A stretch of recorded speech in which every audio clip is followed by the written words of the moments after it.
हम एक बार पुनः उपस्थित हैं पेपर 2 के अंतर्गत यूनिट 3 से संबंधित विभिन्न बिंदुओं पर विस्तृत चर्चा के लिए। तो आज हम जिस बिंदु पर चर्चा करेंगे वह है एबट वुड रिपोर्ट 1936-37। हम अंग्रेज भारत में शिक्षा नीति की बात कर रहे हैं, यानी भारत में जब अंग्रेजों का शासन था तो भारतीय शिक्षा को सुधारने के लिए विभिन्न प्रयास अंग्रेजों द्वारा किए गए और उसी क्रम में आज जो हमारा एबट वुड रिपोर्ट है एक महत्वपूर्ण प्रयास है। तो अभी तक हमने देखा कि 1813 में जो चार्टर एक्ट बनता है भारतीय शिक्षा को सुधारने के लिए, तो उसमें क्या होता है कि उस चार्टर एक्ट में जो बातें कही गई भारतीय शिक्षा से संबंधित, तो उससे कोई निश्चितता नहीं थी कि कौन से साहित्य और कौन सी माध्यम से भारत में शिक्षा को लागू किए जाए। और यही अनिश्चितता वाली जो बात थी वह प्राच्य पाश्चात्य विवाद को जन्म दिया और ये प्राच्य पाश्चात्य विवाद जो था अगले 20 वर्ष तक भारत में कोई भी अस्थायी शिक्षा व्यवस्था को नहीं लागू होने दिया, यानी कोई व्यवस्थित रूप नहीं मिल सका भारतीय शिक्षा व्यवस्था को। अब हम 1833 की आज्ञा की बात करते हैं। इसके साथ ही भारत में कानून मंत्री का पद सृजित होता है और कानून मंत्री के रूप में मैकाले का आगमन होता है। मैकाले महोदय ने जो सबसे महत्वपूर्ण कार्य किया वह उन्होंने किया कि भारतीय शिक्षा नीति को अस्थायित्व प्रदान किया। और ऐसे अगर हम देखें तो मैकाले महोदय ने भारतीय शिक्षा को, भारतीय भाषाओं को, भारतीय साहित्य को उपेक्षित किया, उसका परिहास उड़ाया।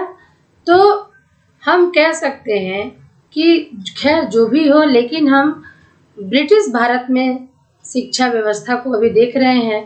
तो ब्रिटिश भारत में मैकाले ही ऐसा प्रथम व्यक्ति था जिसने भारतीय शिक्षा नीति को स्थायी बनाया। तो उसके गुणों में इसको हम सर्वोत्तम कह सकते हैं। उसके बाद हम देखते हैं वुड महोदय का घोषणा पत्र।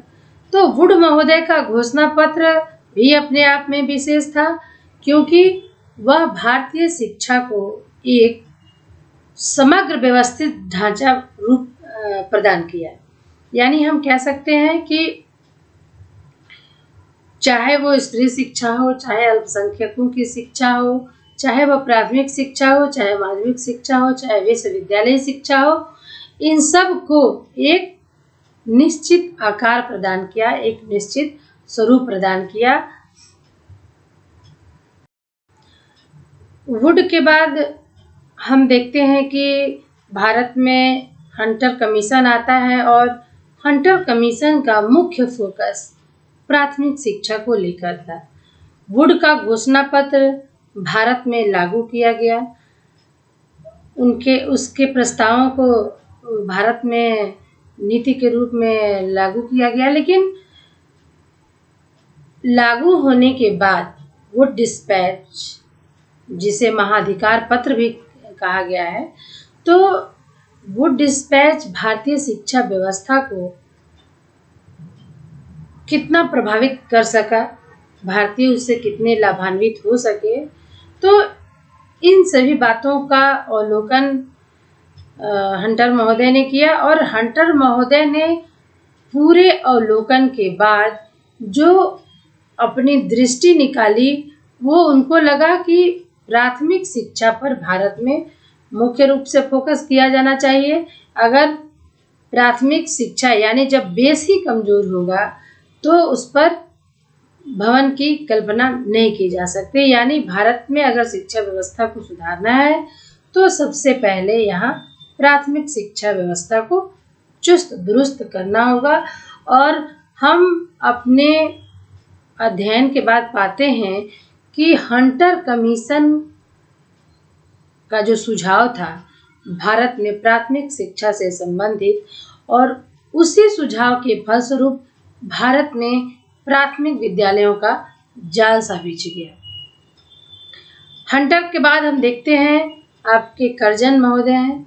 कर्जन महोदय भारत में आते हैं।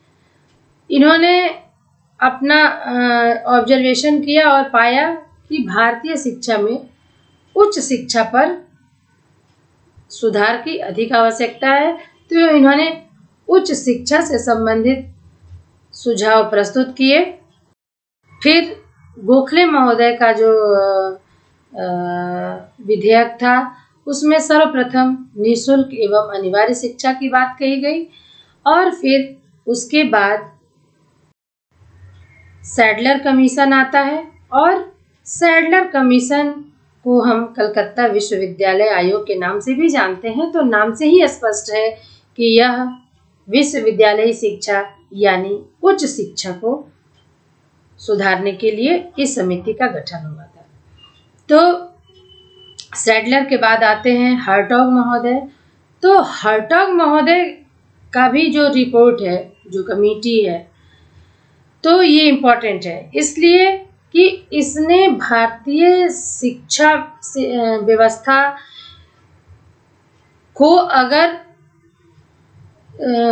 अधिक विकसित नहीं किया जा रहा है तो इसके पीछे क्या कारण है।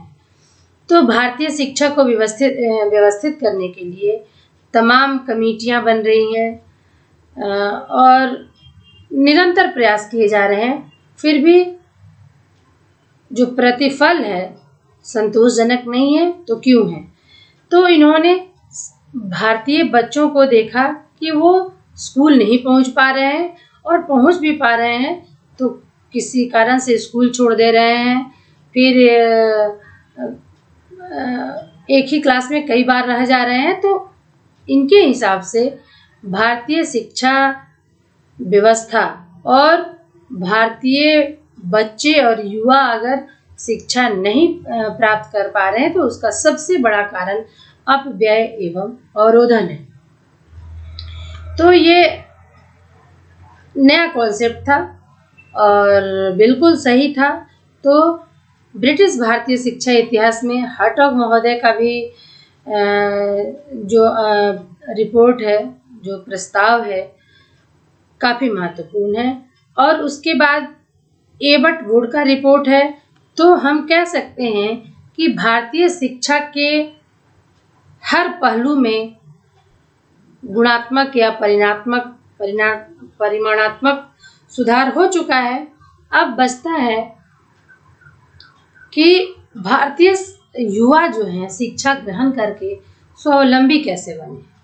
तो इस पर एबट और वुड दोनों व्यक्तियों का ध्यान जाता है और ये अनुशंसित करते हैं कि भारत में व्यावसायिक शिक्षा को समुन्नत बनाया जाए। आइए अब हम थोड़ा सा एबट और वुड महोदय के बारे में जान लें। तो एबट वुड जो समिति थी इसकी नियुक्ति 1936 में की गई और वह भी केंद्रीय शिक्षा सलाहकार बोर्ड के सिफारिश पर। तो एबट इंग्लैंड के तकनीकी स्कूल के मुख्य निदेशक थे। इंग्लैंड में जो तकनीकी स्कूल खोले गए थे उसके ये मुख्य निदेशक थे। और एस.एच. वुड, जैसा कि नाम से ही जानते हैं, एबट वुड। तो एस.एच. वुड इंग्लैंड के शिक्षा बोर्ड के डायरेक्टर ऑफ इंटेलिजेंस थे, यानी काफ़ी प्रभावशाली पद था और कुशाग्र बुद्धि के भी व्यक्ति थे। तो इन दोनों विशेषज्ञों ने अपनी अध्यक्षता में भारतीय शिक्षा व्यवस्था के लिए बहुत बढ़िया रिपोर्ट प्रस्तुत की और इन दोनों विशेषज्ञों ने अपने रिपोर्ट को 1937 में प्रस्तुत किया गया, जिसे एबट वुड रिपोर्ट के नाम से जाना गया। एबट और वुड महोदय के अनुसार व्यावसायिक शिक्षा या फिर सामान्य शिक्षा दोनों अलग अलग हों, और इन दोनों ही शिक्षाओं पर उन्होंने अपनी अपनी रिपोर्ट प्रस्तुत की है। तो हम इस प्रकार कह सकते हैं कि एबट वुड रिपोर्ट का जो था वो दो भाग था। पहला भाग एबट महोदय के द्वारा अनुशंसित था, और इस भाग में एबट महोदय ने कहा कि भारत में व्यावसायिक शिक्षा और औद्योगिक शिक्षा पर अधिक महत्व दिया जाना चाहिए, और वुड महोदय ने सामान्य शिक्षा पर अपनी रिपोर्ट प्रेजेंट की। तो रिकमेंडेशन हम देखेंगे, यानी व्यावसायिक शिक्षा से संबंधित वुड और एबट महोदय ने क्या क्या बातें कही। वुड तो सामान्य शिक्षा से संबंधित अपनी बातें रखी हैं, एबट महोदय ने व्यावसायिक शिक्षा से संबंधित कौन सी महत्वपूर्ण बातें कही हैं, आइए हम देखते हैं। तो व्यावसायिक शिक्षा को भी उतना ही महत्व दिया जाना चाहिए जितना सामान्य शिक्षा पर।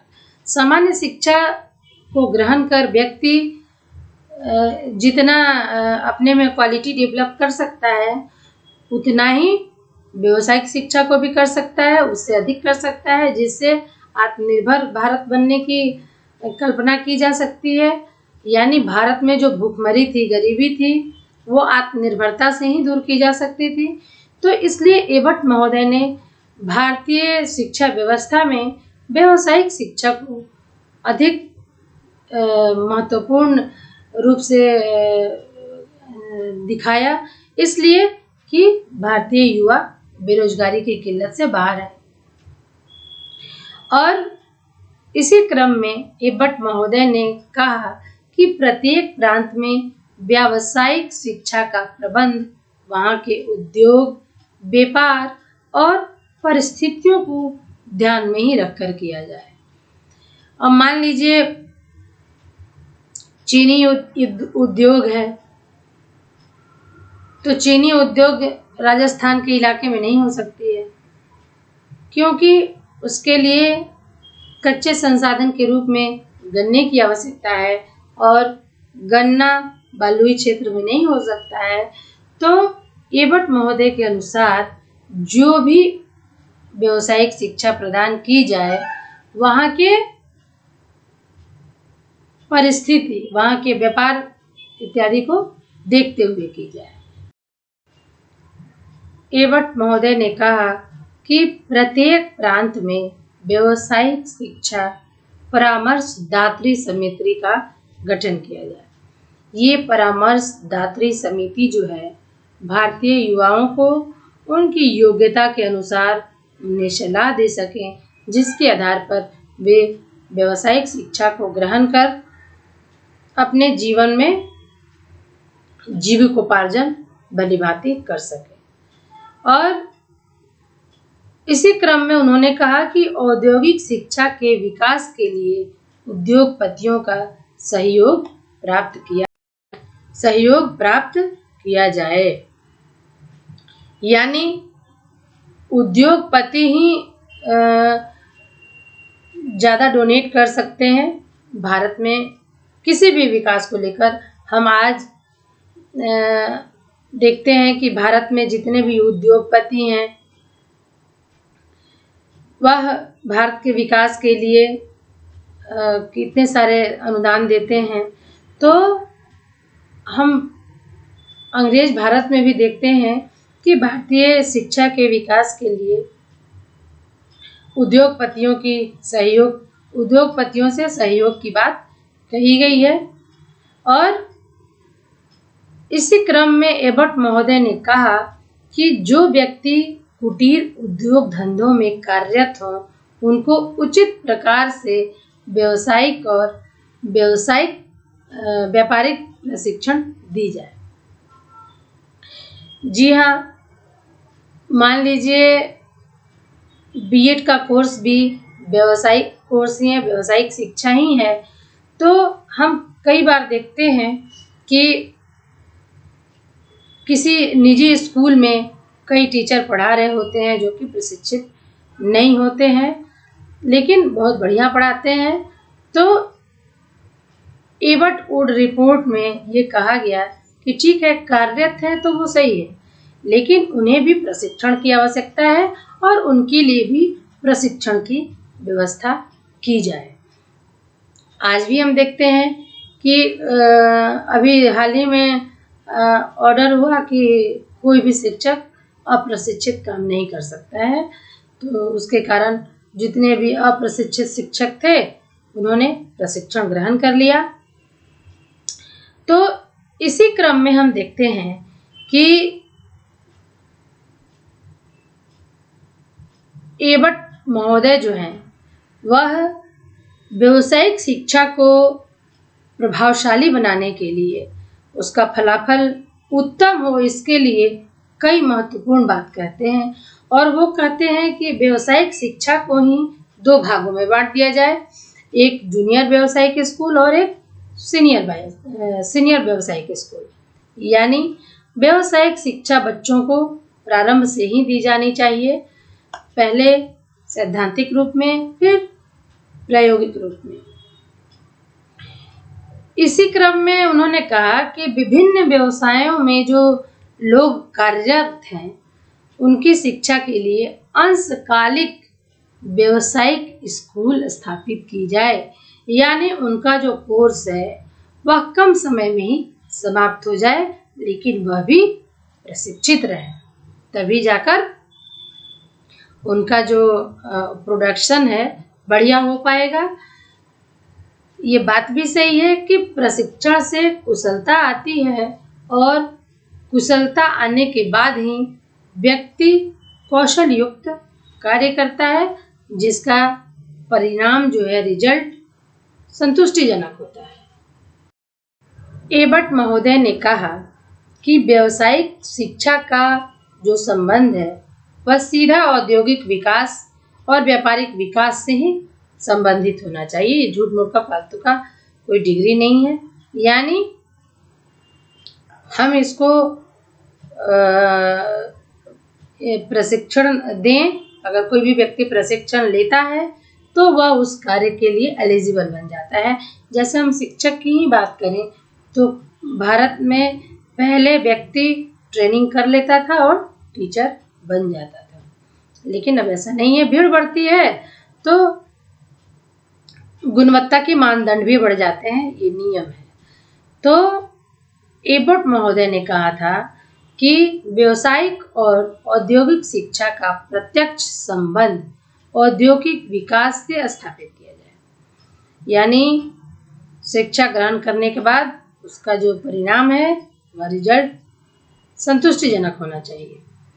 माध्यमिक स्तर पर व्यावसायिक पाठ्यक्रम लागू करने की बात कहते हैं, ताकि पाठ्यक्रम में अगर व्यावसायिक शिक्षा को लागू किया जाता है तो बच्चे उसको चाहे अनचाहे पढ़ लेंगे। बेसिक शिक्षा वहाँ से प्रारंभ हो जाएगी, आगे जाकर वो प्रशिक्षित हो जाएंगे। ये थी व्यावसायिक शिक्षा से संबंधित एबट महोदय की सिफारिशें। उन्होंने व्यावसायिक शिक्षा को सामान्य शिक्षा से अलग करने की सबसे महत्वपूर्ण बात कही। अब देखते हैं कि वुड महोदय जो हैं वो सामान्य शिक्षा से संबंधित क्या बातें कहते हैं। तो सामान्य शिक्षा को डेवलप करने के लिए, विकसित करने के लिए वुड महोदय ने कई महत्वपूर्ण बातें कही। उसी क्रम में हम देखते हैं कि प्राथमिक विद्यालयों में प्रशिक्षित शिक्षकों की व्यवस्था की जाए और इसके लिए अधिक से अधिक प्रशिक्षण केंद्रों की स्थापना की जाए। यानी अगर हम बेहतर रिजल्ट चाहते हैं किसी भी क्षेत्र में तो वहाँ ट्रेंड लोगों की होने की अत्यंत आवश्यकता है। यही कहा एबट और वुड महोदय ने। तो इसलिए इन्होंने ये शिक्षा व्यवस्था का विश्लेषण कर रहे थे, अनुशंसाएं कर रहे थे। तो इन्होंने प्राथमिक विद्यालयों में जो टीचर हैं उनको प्रशिक्षित होने की बात कही। और ये प्रशिक्षित शिक्षक कहाँ से आएंगे भाई? जब भारत में समुचित प्रशिक्षण विद्यालयों की, प्रशिक्षण केंद्रों की स्थापना होगी, तभी जाकर ये प्रशिक्षित शिक्षक स्कूलों में ज्वाइन करेंगे। सामान्य शिक्षा पर अपनी सुझावों को प्रस्तुत करते हुए वुड महोदय कहते हैं कि प्राथमिक शिक्षा बालकों की स्वाभाविक रुचि और क्रियाकलापों के आधार पर दी जाए, पुस्तकों के आधार पर नहीं। ग्रामीण मिडिल स्कूलों में पाठ्यक्रम का प्रत्यक्ष संबंध ग्रामीण आवश्यकताओं और वातावरण से स्थापित किया जाए। यानी हम देखते थे कि समाज उपयोगी उत्पादक कार्य की भी शिक्षा दी जाती थी बच्चों को, तो उसमें रस्सी बुनना, झाड़ू बनाना इत्यादि कई सारे जो हस्त कौशल थे, ये सारी शिक्षाएं उन्हें दी जाती थी। तो हाई स्कूल तक शिक्षा का माध्यम मातृभाषा ही रखी जाए, ये सबसे महत्वपूर्ण बात थी। और हस्तकला के विषयों को प्रमुखता दी जाए और उसके प्रयोगात्मक स्वरूप पर बल दिया जाए। जैसा कि हस्तकला में हम सभी जानते हैं कि रस्सी बुनना, झाड़ू बनाना, वो पेपर का ठोंगा बनाना और चटाई बुनना, टोकरी बनाना इत्यादि इत्यादि, पंखे बनाना, ये सब ग्रामीण क्षेत्रों से संबंधित थे। इनके लिए रॉ मटेरियल मिल जाता था आसपास, और इन कलाओं पर, इन हस्तकला की शिक्षाओं पर अधिक बल दिया जाना चाहिए, ऐसा कहते हैं वुड महोदय। सामान्य शिक्षा को प्रभावित करने के लिए बालिकाओं की शिक्षा पर विशेष बल दिया जाना चाहिए। वुड महोदय सामान्य शिक्षा की बात कर रहे हैं, जिससे भारतीय शिक्षा व्यवस्था चुस्त दुरुस्त हो, तो उन्होंने स्त्री शिक्षा पर यानी बालिका शिक्षा पर भी महत्वपूर्ण बल दिया है। अब एबट वुड का जो रिपोर्ट है उसका हम मूल्यांकन करेंगे। तो एबट वुड का जो रिपोर्ट था उसके क्या क्या गुण हो सकते हैं, आइए हम देखेंगे। तो सबसे महत्वपूर्ण बात थी कि व्यावसायिक शिक्षा को सामान्य शिक्षा से अलग करना और भिन्न भिन्न प्रकार के व्यावसायिक विद्यालयों की स्थापना करना, भिन्न भिन्न प्रकार के व्यावसायिक पाठ्यक्रमों का निर्माण करना, ये सभी गुण थे। व्यावसायिक शिक्षा को तो उन्होंने सामान्य शिक्षा से अलग किया ही, लेकिन व्यावसायिक शिक्षा को भी दो भागों में बांटा, एक जूनियर व्यावसायिक स्कूल और दूसरा सीनियर व्यावसायिक स्कूल। यानी वे भारत में व्यावसायिक शिक्षा को समुन्नत बनाना चाहते थे। एबट वुड रिपोर्ट का एकमात्र उद्देश्य था भारत में व्यावसायिक शिक्षा को समुन्नत बनाना। तो व्यावसायिक विद्यालयों के लिए अध्यापकों के प्रशिक्षण की व्यवस्था करना। अगर हम प्रशिक्षित अध्यापक की कल्पना करते हैं तो प्रशिक्षण केंद्रों की स्थापना की भी ज्ञान होनी चाहिए। जब तक प्रशिक्षण केंद्रों की स्थापना नहीं होगी, प्रशिक्षित अध्यापक कहाँ से मिलेंगे। और व्यावसायिक शिक्षा को बढ़ावा देने के लिए जो सबसे महत्वपूर्ण एबट महोदय का कॉन्सेप्ट था, वह था कि प्रत्येक प्रांत में व्यावसायिक परामर्शदात्री समिति का गठन करना, ताकि हर व्यक्ति को अपनी विशिष्टता के आधार पर व्यावसायिक शिक्षा ग्रहण करने का मौका मिले और उसका फलाफल निश्चित हो। प्राथमिक शिक्षा के पाठ्यक्रम में परिवर्तन करना, ये महत्वपूर्ण गुण था उनका। हस्तकला को प्राथमिकता देना, बालिकाओं की शिक्षा पर बल देना, ये तमाम गुण थे एबट वुड रिपोर्ट का। लेकिन इन तमाम गुणों को हम एक लाइन में अगर कहें तो इनके गुणों का, इस रिपोर्ट का सबसे महत्वपूर्ण बात था भारत में व्यावसायिक शिक्षा को प्रभावी बनाना, उसको बढ़ावा देना और जब हम मूल्यांकन की बात करते हैं तो गुण और दोष दोनों देखा जाता है। तो गुण तो ये रहा, लेकिन अब आइए अब हम देखते हैं कि एबट वुड रिपोर्ट के दोष क्या थे।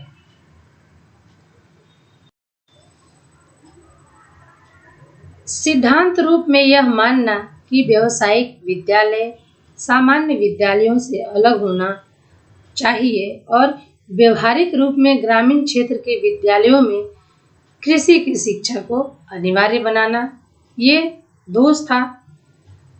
व्यावसायिक शिक्षा के संदर्भ में की गई सिफारिशों में विरोधाभास है।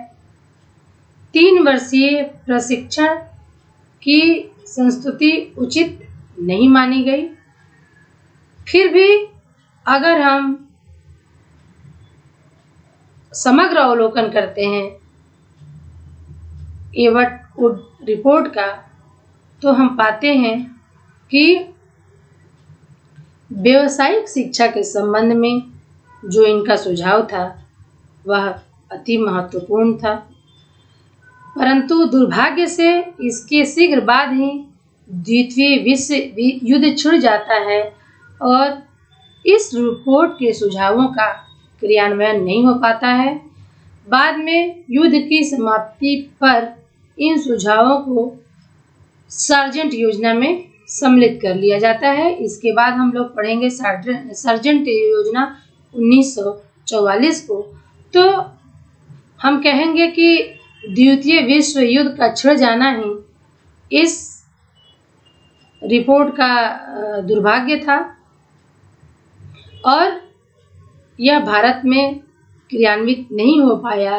हालांकि इसके जितने भी सुझाव थे वो बहुत ही बहुमूल्य थे। भारतीय अगर इस योजना का क्रियान्वयन का लाभ पाते तो शायद उनकी दिशा कुछ और होती, लेकिन इसे नकारा नहीं गया है। इसके सुझावों को सार्जेंट योजना में सम्मिलित कर लिया गया है। इस प्रकार तत्कालीन ब्रिटिश भारत में पर्याप्त और उचित व्यावसायिक शिक्षा का अभाव महसूस किया जा रहा था और भारतीय जनता और जनता के कुछ बुद्धिजीवी प्रतिनिधि लंबे समय से इसकी मांग उठा रहे थे। इसलिए भारत सरकार ने 1936-37 में 2 ब्रिटिश विशेषज्ञों की अध्यक्षता में व्यावसायिक शिक्षा से संबंधित लंबी योजना तैयार करवाई और भारत के सामने एक विस्तृत रिपोर्ट व्यावसायिक शिक्षा से संबंधित प्रस्तुत की गई और हमने सभी महत्वपूर्ण बातों का विस्तृत चर्चा प्रस्तुत किया है। तो इस बात से हम मुंह नहीं मोड़ सकते हैं कि एबट वुड का जो रिपोर्ट था वह भारतीय शिक्षा इतिहास में महत्वपूर्ण स्थान रखता है।